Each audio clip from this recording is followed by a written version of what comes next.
वज़ीर आला सिंध सैयद मुराद अली शाह ये कहते हैं कि सूबा सिंध सूफ़े कराम की धरती है। सिंध ने हमेशा अमन व मोहब्बत का पैगाम दिया। कौमी पैगाम आमन कमेटी से भरपूर ताउन करेंगे। वो कराची में कौमी पैगाम आमन कमेटी के शुरका के साथ न्यूज़ कॉन्फ्रेंस में इजहार ख्याल कर रहे थे।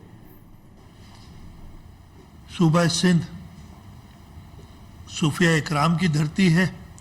सूबा सिंध मोहब्बत अखुवत का पैगाम हमेशा देती है। मैंने हुकूमत सिंध की तरफ से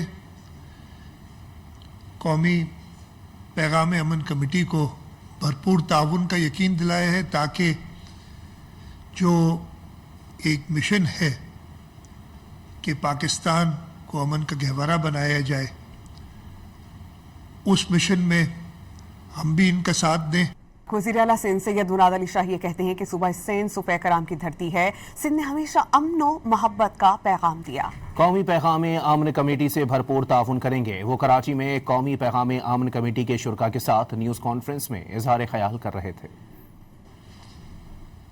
सूबा सिंध सूफिया इकराम की धरती है।